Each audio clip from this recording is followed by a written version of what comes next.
नमस्कार दोस्तों। Western political thought हमारा कंप्लीट हो गया है। सभी थिंकर्स को हमने डिस्कस कर लिया है। अब हम नेक्स्ट पार्ट की तरफ मूव करेंगे, पॉलिटिकल आइडियोलॉजीज।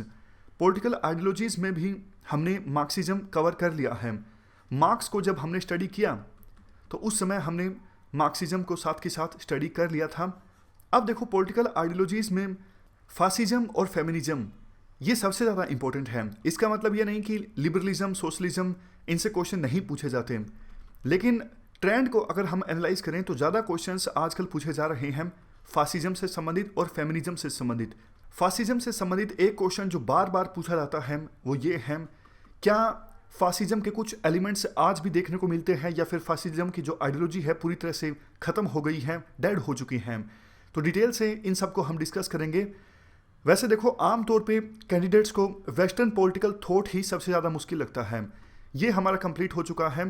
लेकिन देखो, वेस्टर्न पॉलिटिकल थॉट से आप सबसे ज़्यादा मार्क्स स्कोर कर सकते हो। ना सिर्फ वेस्टर्न पॉलिटिकल थॉट से, पेपर 1 का जो ये पूरा सेक्शन ए है, इस पूरे सेक्शन से आप सबसे ज़्यादा मार्क्स स्कोर कर सकते हो, क्योंकि इस पूरे सेक्शन में आप अपनी क्रिएटिविटी को शो कर सकते हो।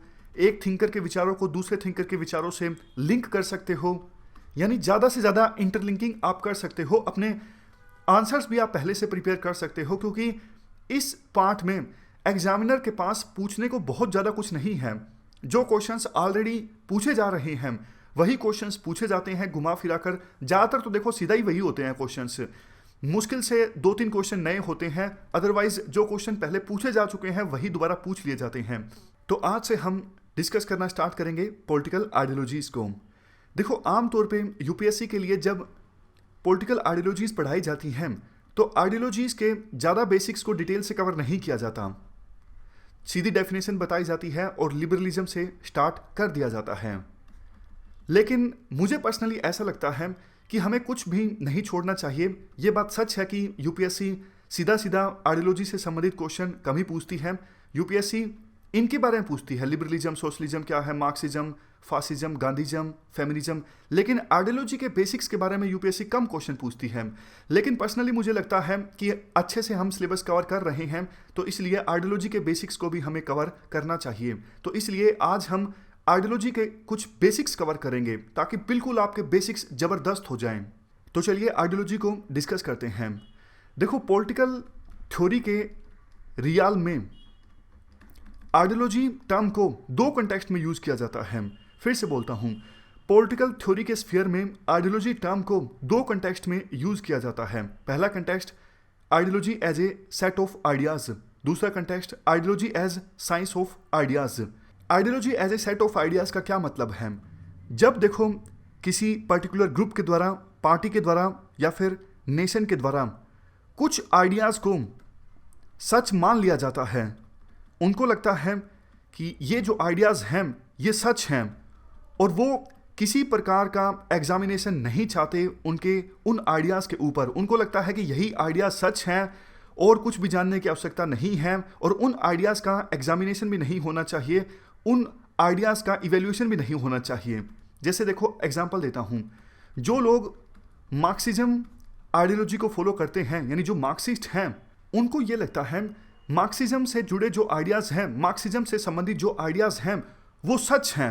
वो ये थोड़े ना बोलते हैं कि आप अपने आइडिया लाओ, देखते हैं, हो सकता है कि हमारा आइडिया झूठा हो। नहीं, वो कभी नहीं बोलेंगे कि मार्क्सिज्म से संबंधित जो आइडियाज़ हैं उनमें कोई कमी है, उनमें कोई झूठ है।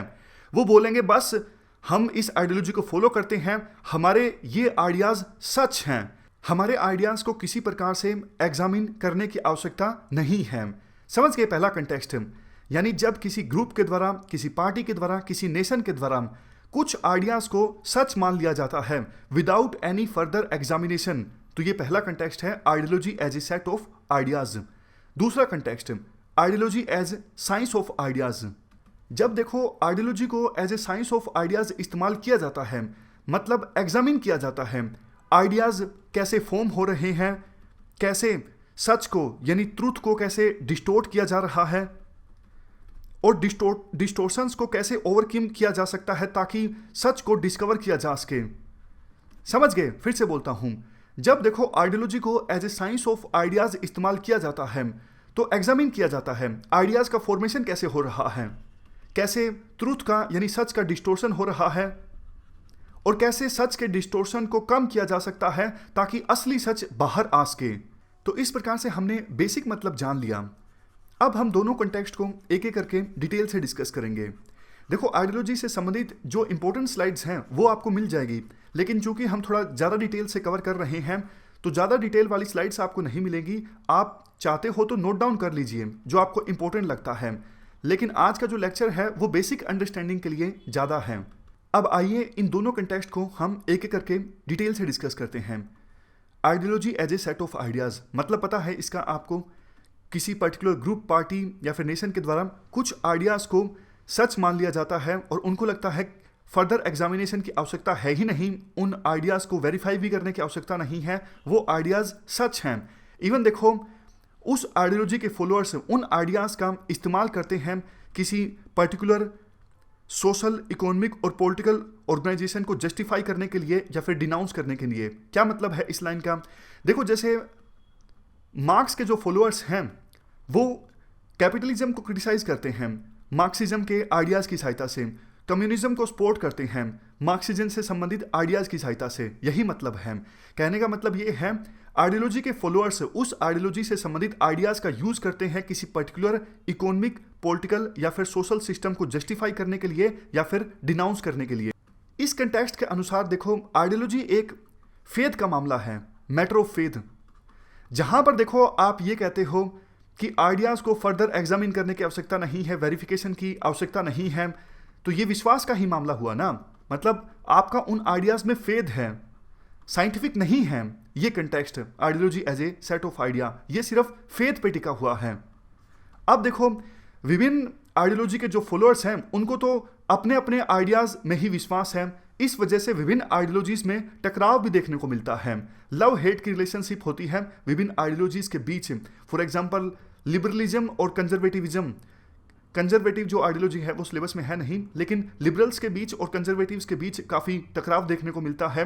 वो इसीलिए देखने को मिलता है क्योंकि किसी आइडियोलॉजी के फॉलोअर्स को सिर्फ अपने ही आइडिया सच लगते हैं, उन पे विश्वास लगता है, और दूसरी आइडियोलॉजी के आइडियाज़ में उनको विश्वास नहीं होता, इसलिए विभिन्न आइडियोलॉजीज के बीच टकराव देखने को मिलता है। नेक्स्ट पॉइंट, एक ग्रुप अपने आइडियाज़ को इन्वोक करता है। अपने आइडियाज़ की सहायता से एक ग्रुप ये बताता है कि रूलर कौन होना चाहिए, गवर्नमेंट कैसी होनी चाहिए, और रूलर्स के सिलेक्शन का प्रोसीजर क्या होना चाहिए। जैसे देखो, लिबरलिज्म आइडियोलॉजी ये कहती है स्टेट का रोल कम से कम होना चाहिए, जबकि मार्क्सिज्म आइडियोलॉजी ये कहती है स्टेट होना ही नहीं चाहिए। इस प्रकार से विभिन्न आइडियोलॉजी के जो फॉलोअर्स हैं वो आइडियाज़ का इस्तेमाल करके ये बताते हैं कि रूलर कौन होना चाहिए, किस टाइप की गवर्नमेंट होनी चाहिए, और रूलर्स को सिलेक्ट करने का प्रोसीजर क्या होना चाहिए। नेक्स्ट पॉइंट, हर एक आइडियोलॉजी देखो एक्शन ओरिएंटेड होती है। जैसे मार्क्सिज्म जो आइडियोलॉजी है वो अपने फॉलोअर्स को एक एक्शन करने के लिए बोलती है, क्या, रेवोल्यूशन लेके आओ। हर एक आइडियोलॉजी अपने अपने फॉलोअर्स को कुछ ना कुछ करने के लिए बोलती है, यानी हर एक आइडियोलॉजी एक्शन ओरिएंटेड है। एक और एग्जांपल आप देख सकते हो, जैसे नेशनलिज्म जो आइडियोलॉजी है वो आह्वान करती है देश के लोगों से, आप देश की फ्रीडम को इंश्योर करने के लिए सब कुछ दांव पे लगा दीजिए, आप अपनी वेल्थ को लुटा दीजिए, बस कैसे ना कैसे देश के फ्रीडम की सुरक्षा करनी है। तो ये हमने डिस्कस किया जब आइडियोलॉजी को as a set of ideas के कंटेक्स्ट में इस्तेमाल किया जाता है। अब देखो, दूसरे कंटेक्स्ट की बात करते हैं, ideology as a science of ideas. इस कंटेक्स्ट में जब हम आइडियोलॉजी का इस्तेमाल करते हैं तो फोकस होता है आइडियाज़ कैसे फॉर्म होते हैं, ताकि ये पता लगा जा सके सच को कैसे डिस्टोर्ट किया जाता है, जो सच्चे आइडियाज़ हैं यानी ट्रू आइडियाज़ हैं उनको फॉल्स आइडियाज़ से सेपरेट किया जा सके। तो ये कंटेक्स्ट है ideology as a science of ideas. सबसे पहले देखो, 1801 से लेके 1815 के बीच फ्रांस के एक थिंकर थे ट्रेसी। इन्होंने ideology as a science of ideas का कंसेप्ट यूज़ किया। इन्होंने कहा कि आइडियाज़ की फॉर्मेशन की प्रक्रिया को स्टडी अगर हम करें तो उसे कहा जाता है आइडियोलॉजी। समझ गए? फिर से बोलता हूँ, ट्रेसी ने कहा कि देखो, आइडियाज़ के फॉर्मेशन की प्रक्रिया को हम अगर स्टडी करें तो उसे कहा जाता है आइडियोलॉजी। ट्रेसी ने यह भी कहा आइडियाज़ का जो फॉर्मेशन होता है वो उसके पीछे फिजिकल इन्वायरमेंट का स्टिमुलेशन होता है। जैसे देखो मैं आपको एग्जांपल देता हूँ। मार्क्स ने मार्क्सिज्म से संबंधित आइडियाज़ को लिखा तो उस समय वो सिचुएशन थी ना, तभी उन्होंने सब कुछ लिखा कि कैपिटलिज्म में वर्कर्स का शोषण हो रहा है। अगर उस समय कैपिटलिज्म ना होता, वर्कर्स का शोषण ना हो रहा होता, तो मार्क्सिज्म में क्या जो आइडियाज़ आज हैं क्या वो आइडियाज़ होते? नहीं होते। तो कहने का एसेंस ये है कि आइडियाज़ के पीछे एक फिजिकल इन्वायरमेंट होता है। फिजिकल इन्वायरमेंट में जो कुछ चल रहा होता है उसी की वजह से आइडियाज़ जनरेट होते हैं। ट्रेसी ये भी कहते हैं कि देखो रियल नॉलेज का सोर्स जो है वो है एम्पिरिकल लर्निंग। एम्पिरिकल लर्निंग याद कीजिए, मैकेवली के समय हमने ये डिस्कस किया था। एम्पिरिकल का मतलब है बेस्ड ऑन एक्सपीरियंस या फिर बेस्ड ऑन ऑब्जर्वेशन। ट्रेसी कहते हैं यही एकमात्र सोर्स है नॉलेज का। ट्रेसी ये भी कहते हैं अलौकिक शक्ति या फिर अध्यात्म से नॉलेज नहीं ऐड होती है, जिस प्रकार की बातें सोक्रेटिस बोला करते थे। ट्रेसी कहते हैं सिर्फ ऑब्जर्व करके या फिर एक्सपीरियंस की सहायता से ही नॉलेज प्राप्त की जा सकती है। एक और इम्पोर्टेंट बात यहाँ पर, ट्रेसी देखो बेशक पहले ऐसे पर्सन हैं जिन्होंने आइडियोलॉजी वर्ड का इस्तेमाल किया, लेकिन फ्रांसिस बेकन पहले ऐसे पर्सन हैं जिन्होंने इस चीज़ को स्टडी किया कि आइडियाज़ का फॉर्मेशन कैसे होता है।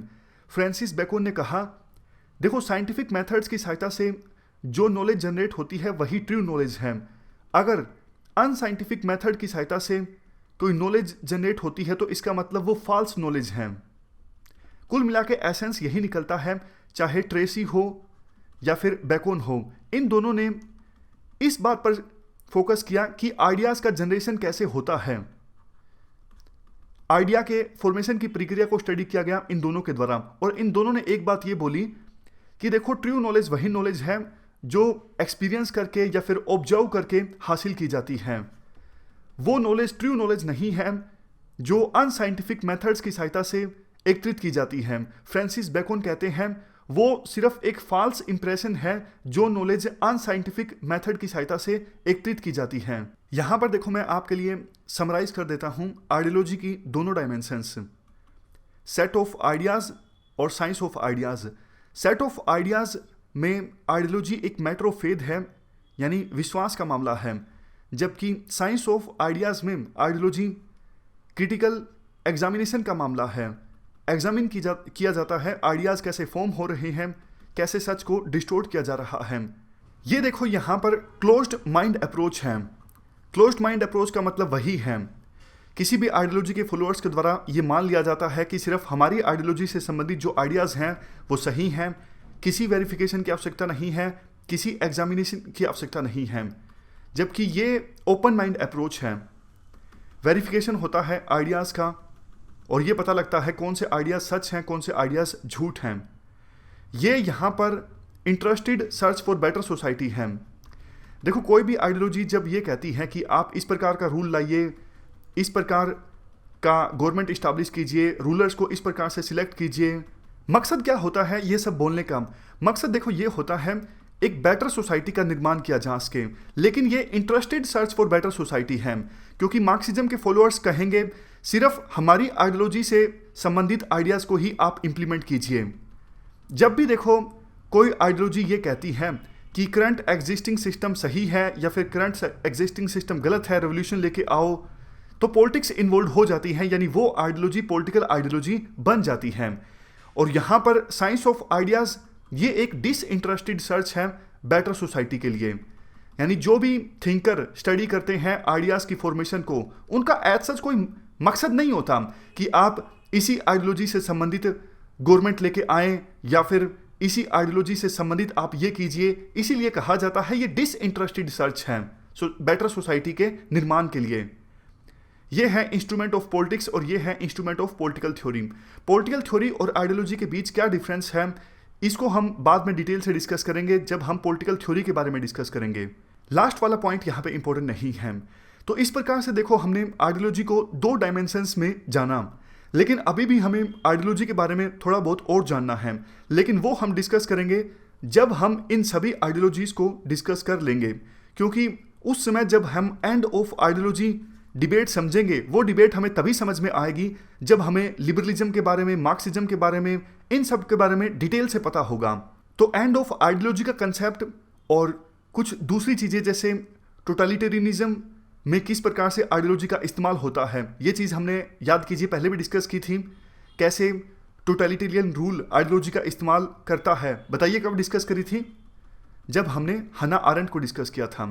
विभिन्न सेकुलर्स का आइडियोलॉजी के बारे में क्या कहना है, जैसे मार्क्स कहते हैं ideology is opium of masses, उस प्रकार से दूसरे जो सेकुलर्स हैं, जो थिंकर्स हैं, उनका क्या कहना है आइडियोलॉजी के बारे में। ये सब चीज़ें हम बाद में डिस्कस करेंगे। पहले एक एक करके हम आइडियोलॉजीज को डिस्कस करते हैं। लिबरलिज्म से शुरुआत करेंगे। लिबरलिज्म को स्टडी करने के लिए आपको थोड़ा सा आइडियलिज्म के बारे में भी पता होना चाहिए। तो आइडियलिज्म हम आज पढ़ेंगे।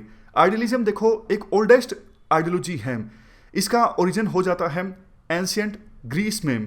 याद कीजिए जब हमने सोक्रेटिस को डिस्कस किया था, प्लेटो को डिस्कस किया था, तो प्लेटो क्या थे अपनी अप्रोच में? प्लेटो अपनी अप्रोच में थे आइडियलिस्ट। प्लेटो फिलोसफर किंग की बात किया करते थे। तो ये एक अनरियलिस्टिक बिलीफ थी। तो आइडियलिज्म का मतलब है pursuit of happiness. Even Socrates ने भी जहर पी लिया था। उन्होंने स्टेट को डिसओबे करने से इनकार कर दिया था। उनका कहना था स्टेट जो भी करता है इंडिविजुअल्स के भले के लिए करता है। आइडियलिज्म आइडियोलॉजी के अनुसार ह्यूमन नेचर कैसा है? आइडियलिज्म आइडियोलॉजी देखो ये कहती है man is social by nature, man is moral by nature. जबकि दूसरी तरफ लिबरलिज्म जो आइडियोलॉजी है वो कहती है man is individualistic by nature. एक बार ये डिफरेंस आप देख लीजिए।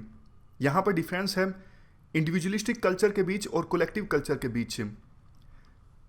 इंडिविजुअलिस्टिक कल्चर में देखो इंडिविजुअल राइट्स पे फोकस किया जाता है, इंडिपेंडेंस पे फोकस किया जाता है, सेल्फ रिलायंस होता है। किसी दूसरे पे अगर कोई डिपेंड होता है तो इस चीज़ को नेगेटिव माना जाता है। वेस्टर्न सोसाइटीज़ में इंडिविजुअलिस्टिक कल्चर देखने को मिलता है। कलेक्टिविस्ट कल्चर में ये माना जाता है ग्रुप की नीड्स को ज़्यादा प्रायोरिटी दी जाए एज कंपेरिजन टू इंडिविजुअल की नीड्स। जबकि इंडिविजुअलिस्टिक कल्चर में क्या था, इंडिविजुअल की नीड्स पर, जरूरतों पर ज़्यादा फोकस किया जाता है एज कंपेरिजन टू ग्रुप्स की नीड्स। कलेक्टिविस्ट कल्चर में क्या होता है, ग्रुप में यूनिटी को प्रमोट किया जाता है। ग्रुप के द्वारा अगर मिल के कोई काम किया जाता है तो उसे पॉजिटिव माना जाता है। यहाँ पे इसे नेगेटिव माना जाता है इंडिविजुअलिस्टिक कल्चर में। और उस चीज़ पर फोकस किया जाता है जिससे सोसाइटी का ज़्यादा भला हो, जो सोसाइटी के लिए बेस्ट हो। कलेक्टिविस्ट कल्चर में फैमिली, कम्युनिटी सेंटर में होती हैं, जैसे इंडिया की सोसाइटी, एशिया की सोसाइटी, अफ्रीका की सोसाइटीज़। तो ये हमने कुछ बेसिक डिफरेंस डिस्कस किया। यहाँ पे सिर्फ आपको ये पता होना चाहिए आइडियलिज्म आइडियोलॉजी के अनुसार man is social by nature, ना कि individualistic by nature. Idealism ideology ये कहती है man is moral by nature, यानी मैन का जो नेचर है वो मोरल है, मैन के नेचर में वैल्यूज़ हैं। सोसाइटी के बारे में क्या कहा जाता है आइडियलिज्म आइडियोलॉजी के अनुसार? आइडियलिस्ट थिंकर्स के लिए सोसाइटी ज़्यादा ऊपर है, वो सोसाइटी को प्रायोरिटी देते हैं as comparison to individual. Idealist thinkers कहते हैं whole is prior to self. यहाँ पे आप एक कंसेप्ट याद कीजिए एरिस्टोटल का। एरिस्टोटल के द्वारा दी जाती है ऑर्गेनिक थ्योरी ऑफ स्टेट। याद कीजिए हमने क्या डिस्कस किया था। एरिस्टोटल कहते हैं शरीर के किसी भी अंग का अलग से कोई रेलेवेंस नहीं है। अगर बॉडी से देखो हाथ को निकाल दिया जाए, अलग से रखा जाए, क्या हाथ का कोई रेलेवेंस है? नहीं है। लेग का कोई रेलेवेंस है? अलग से नहीं है। शरीर के किसी भी अंग का शरीर से अलग होके कोई रेलेवेंस नहीं है। जब सभी पार्ट्स एकजुट होते हैं, बॉडी का निर्माण होता है, तभी उस बॉडी का रेलेवेंस है। यानी whole is prior to self. Complete body जब बनती है विभिन्न पार्ट्स को मिला के, तो उसका रेलेवेंस है, अलग से किसी ऑर्गन का कोई रेलेवेंस नहीं है। तो इसी हिसाब से यहाँ पे आइडियलिस्ट थिंकर्स के द्वारा कहा जाता है जब विभिन्न इंडिविजुअल्स मिलकर सोसाइटी का निर्माण करते हैं तो तभी उसकी रेलेवेंस बनती है, यानी कंप्लीट बॉडी बनती है। अगर इंडिविजुअल्स रहेंगे, यानी सोसाइटी से एक इंडिविजुअल को अलग कर दिया जाए, तो उसका कोई रेलेवेंस नहीं है, जैसे बॉडी के किसी ऑर्गन का अलग से कोई रेलेवेंस नहीं है। तो आइडियलिस्ट थिंकर्स का ये जो व्यू है सोसाइटी के बारे में, इस व्यू को कहा जाता है ऑर्गेनिक व्यू। जैसे एरिस्टोटल की वो थ्योरी थी स्टेट के बारे में, ऑर्गेनिक थ्योरी ऑफ स्टेट। यहाँ पे आइडियलिस्ट थिंकर्स वो सारी बातें बोलते हैं सोसाइटी के बारे में, यानी organic view of society. Next है views on state. Idealism ideology के क्या व्यूज़ हैं स्टेट के बारे में। जैसा देखो हमने अभी थोड़ी देर पहले डिस्कस किया था, सोक्रेटिस जो कि एक आइडियलिस्ट थे, वो स्टेट को पहले मानते हैं मैन से, वो स्टेट को ज़्यादा प्रायोरिटी देते हैं, मैन को प्रायोरिटी नहीं देते हैं। तो याद रखिएगा जो आइडियलिज्म आइडियोलॉजी है वो स्टेट को ऊपर मानती है मैन से। इस आइडियोलॉजी के अनुसार स्टेट बहुत सी चीज़ें प्रोवाइड करता है इंडिविजुअल्स को, और स्टेट एक नेचुरल इंस्टीट्यूशन है। सेम जो अभी हमने ऑर्गेनिक व्यू ऑफ सोसाइटी का डिस्कस किया था, ऑर्गेनिक व्यू ऑफ स्टेट, यानी स्टेट का रेलेवेंस है, इंडिविजुअल्स का अलग से कोई रेलेवेंस नहीं है। नेक्स्ट है आइडियलिज्म आइडियोलॉजी के क्या व्यू है राइट्स के बारे में। राइट्स का कोई कंसेप्शन नहीं है आइडियलिज्म की आइडियोलॉजी में। सिर्फ कहा जाता है इस आइडियोलॉजी में कि ड्यूटी होनी चाहिए सिटीजन्स की स्टेट के प्रति, लेकिन कोई राइट्स नहीं होने चाहिए सिटीजन्स के पास। इसके पीछे देखो एक लॉजिक भी है। क्या लॉजिक है? आइडियलिस्ट थिंकर्स का ये मानना है राइट्स जो होते हैं एक प्रकार से प्रोटेक्शन होती है मैन के पास सोसाइटी के अगेंस्ट। आप हमारे संविधान में फंडामेंटल राइट्स की बात कर लीजिए, जैसे राइट टू फ्रीडम है। मान लीजिए मैं किसी दूसरे स्टेट में जाके बसना चाहता हूं, तो मेरे पास ये फंडामेंटल राइट है, मैं जिस भी स्टेट में जाके बसना चाहता हूं, जिस भी लोकेलिटी में। अगर हम ट्राइबल इलाकों को या फिर दूसरे इलाकों की बात छोड़ दें जो एक्सेप्शंस हैं, तो उस जगह के लोग मुझे रोक नहीं सकते। अगर मुझे रोकते हैं सॉरी, तो मैं सीधा स्टेट के पास जाऊंगा और बोलूंगा कि देखो मेरा आर्टिकल नंबर 19 है और इस जगह के लोग मुझे सेटल नहीं होने दे रहे हैं और मेरे आर्टिकल नंबर 19 का वायलेशन हो रहा है। तो ये स्टेट की जिम्मेदारी है कि मुझे वहां पे सेटल करवाएंगे वो, और बाकी लोगों को रोकेंगे मेरे राइट्स का वायलेट होने से। यानी जो भी राइट्स होते हैं वो सोसाइटी के अगेंस्ट होते हैं। अनटचेबिलिटी मान लीजिए, अनटचेबिलिटी का जो राइट है वो सोसाइटी के अगेंस्ट ही तो है। किसी पर्सन को कोई अनटचेबल नहीं बोलेगा, समाज का कोई दूसरा व्यक्ति। ये राइट किसके अगेंस्ट है? सोसाइटी के अगेंस्ट है। तो इसीलिए rights are protection against the society. लेकिन आइडियलिस्ट थिंकर्स का ये मानना है कि भैया मैन और सोसाइटी के इंटरेस्ट में कोई कंफ्लिक्ट ही नहीं है, तो इसलिए राइट्स की आवश्यकता है ही नहीं। राइट्स की आवश्यकता तो तब होती है ना जब सोसाइटी के इंटरेस्ट कुछ अलग हों, मैन के इंटरेस्ट यानी इंडिविजुअल के इंटरेस्ट कुछ अलग हों, और इंडिविजुअल के इंटरेस्ट को प्रोटेक्ट करने की आवश्यकता होती है सोसाइटी से, तब राइट्स की आवश्यकता होती है।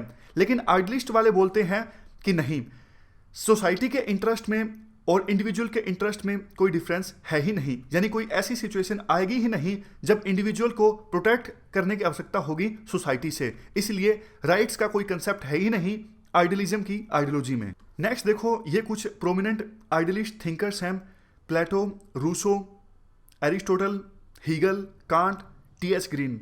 पता आपको जरूर होना चाहिए आइडियलिस्ट थिंकर्स के बारे में।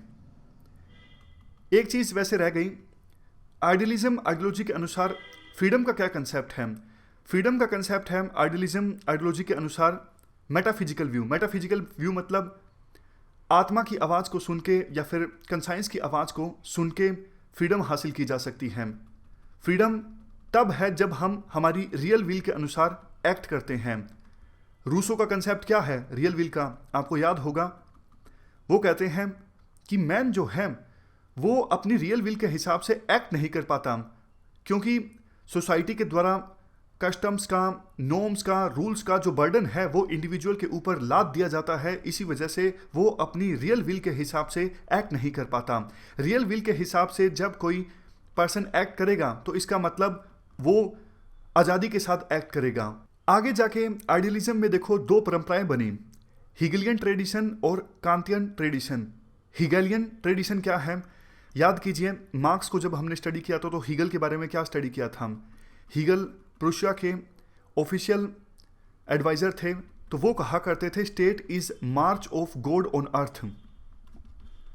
तो हीगल जो है वो बहुत ज़्यादा पावर्स दे देते हैं स्टेट को, यानी स्टेट को बहुत ज़्यादा पावर्स दे देते हैं हीगल, और इसी वजह से टोटलिटेरियन रेजीम में इन आइडियाज़ का इस्तेमाल किया जाता है फासिज्म को जस्टिफाई करने के लिए।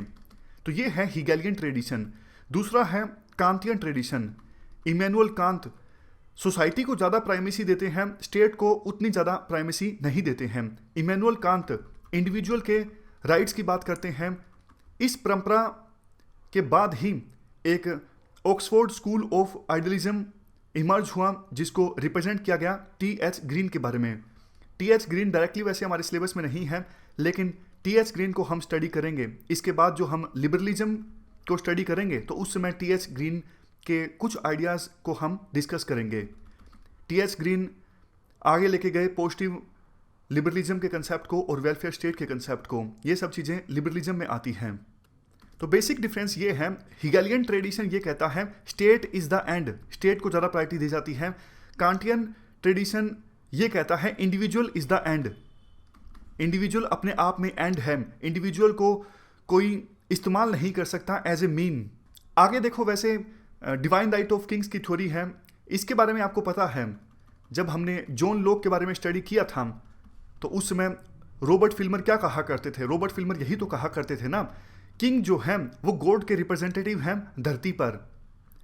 अगर राजा के द्वारा किसको सजा दी जाती है, इसका मतलब भगवान उस पर्सन को सजा देना चाहता है। तो ये सब चीज़ें हमने डिस्कस की थी जब हमने जॉन लॉक को डिस्कस किया था। इम्पोर्टेंट नहीं है इतनी ज़्यादा। तो इस प्रकार से आइडियलिज्म के बारे में कुछ बेसिक चीज़ें हमने डिस्कस की। आइडियलिज्म सीधा सीधा सिलेबस में नहीं है, लेकिन लिबरलिज्म से पहले थोड़ा सा आपको नॉलेज, थोड़ा सा बैकग्राउंड पता होना चाहिए। नेक्स्ट लेक्चर में यानी कल से हम डिस्कस करेंगे लिबरलिज्म के बारे में। Liberalism is a philosophy of modern times.